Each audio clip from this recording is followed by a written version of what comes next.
Kemeriahan perayaan pergantian tahun di kota New York, Amerika Serikat nyaris kembali ramai seperti sebelum pandemi. Para wisatawan mengunjungi Times Square yang jadi pusat perayaan pergantian tahun. Ini pertama kalinya para wisatawan kembali bisa berpesta tanpa kewajiban memakai masker. Meski demikian, penjagaan ketat dilakukan oleh kepolisian New York di sekitar kawasan Times Square yang melakukan blokade jalan dan rekayasa lalu lintas untuk mengatur pengamanan jalur. Times Square sendiri mulai pukul 6 akan dimeriahkan dengan panggung hiburan bertabur bintang dunia. Mulai dari penyanyi Ava Max hingga band rock Inggris Duran Duran pukul 12 malam. Nantinya bola kristal akan dijatuhkan di mana menandai memasuki tahun baru.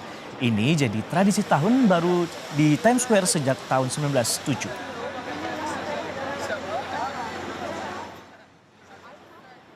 Kita akan pantau di Amerika Serikat perayaan tahun baru di Times Square kembali jadi pusat perhatian dengan jumlah wisatawan yang hampir kembali pulih seperti sebelum pandemi. Rangkaian perayaannya sudah mulai terasa sejak sebelum Natal dan sempat terganggu oleh cuaca dingin ekstrim. Ada jurnalis VOA, Randy Wicaksana yang akan menceritakannya. Halo, Randy. Halo Francisco, selamat sore waktu New York. Baik, ini kita punya perbedaan waktu sekitar 12 jam dengan Indonesia. Nah, persiapannya apa saja ini untuk menyambut perayaan tahun baru di New York sana? Kalau memang persiapan dari pagi ini wisatawan udah ramai banget, semuanya mengarah ke arah Times Square, dan Times Square itu sudah diblokade, jadi aksesnya cuma terbatas, jadi akan ada pengamanan yang sangat ketat dan semua orang yang masuk ke area Times Square harus diperiksa karena walaupun gratis tapi keamanan tetap jadi nomor satu ya. Seperti yang bisa dilihat di gambar, wisatawan semuanya sudah deket banget ke arah Times Square, tapi NYPD atau kepolisian dari New York berjaga di setiap sudut, di setiap subway, dan bahkan sudah ada pagar-pagar batas jalan karena blokade jalan itu benar-benar di beberapa area yang mendekati Times Square diberlakukan secara total. Jadi nggak ada kendaraan roda 4 yang bisa melintas dekat situ. Berjalan pun terbatas areanya, dan jam 6, which is sekitar kurang lebih 30 menit lagi, itu sudah akan dimulai rangkaian acara menyambut pergantian tahun baru di Times Square. Tapi kalau misalnya ngomongin soal perayaan tahun baru, nggak cuma di Times Square aja. Times Square mungkin memang pusatnya untuk para wisatawan, tapi hampir seluruh kawasan New York City, mulai dari bar-bar, dari restoran, kemudian dari klub, semuanya memanfaatkan momentum ini untuk juga um, melakukan kegiatan. Jadi udah ramai. Yang menyenangkannya adalah, Saudara Kompas TV, kondisinya sudah hampir seperti sedia kala seperti sebelum pandemi. Karena dari jumlah orang yang datang dan bersenang-senang di kawasan New York City dan Manhattan ini, jumlahnya sudah ramai banget dan hampir tidak ada yang pakai masker lagi. Karena di sini kondisinya pemakaian masker sifatnya sudah opsional, alias tidak diwajibkan oleh pemerintah, meskipun demikian tetap dihimbau untuk keselamatan juga kesehatan masing-masing. Karena meskipun tingkat vaksinasi tinggi, cuman angka COVID tetap ada di sini, bukannya nggak ada sama sekali. Dan yang perlu saya laporkan di sini juga adalah keramaian di kawasan Times Square yang memang ramai didominasi oleh para pelancong.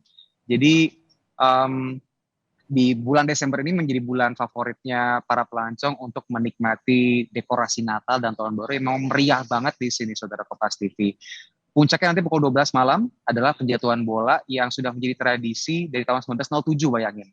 Tahun 2020 meskipun pandemi saat itu tetap dilakukan penjatuhan bola menjelang tahun 2021, bedanya adalah pada saat itu tidak ada pengunjung yang diperbolehkan datang.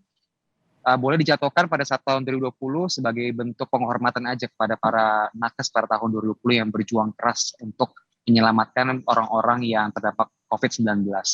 Tahun 2001 ke tahun 2022, which is tahun lalu, diadakan secara penuh tapi terbatas. Jadi ada social distancing, peringatan untuk menjaga jarak, dan kemudian wajib pakai masker. Tahun ini rasanya benar-benar sudah seperti sedia kala seperti sebelum pandemi. Tahun 2024 diprediksi wisata di New York City akan kembali seperti angka rekor yang pernah dicapai New York City pada tahun 2019.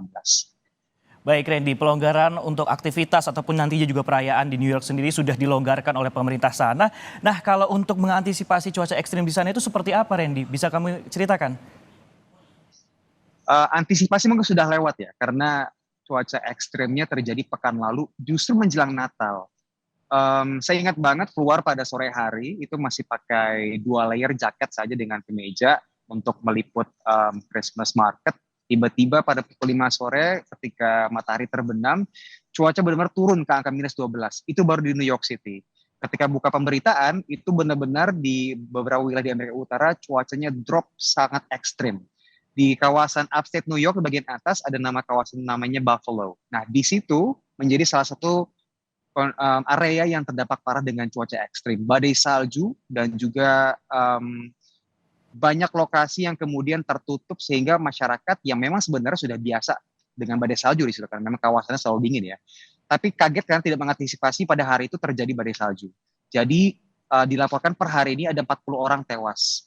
Bisa tewas karena banyak orang yang tidak sempat antisipasi tadi. Karena mereka terjebak dalam rumah berhari-hari, belum sempat belanja makanan, nggak bisa keluar, karena mustahil keluar, jarak pandangnya terbatas. Jadi nggak bisa menyetir mobil, jalan kaki juga sangat riskan karena jalanan licin, ditambah lagi tiba-tiba ada mati listrik.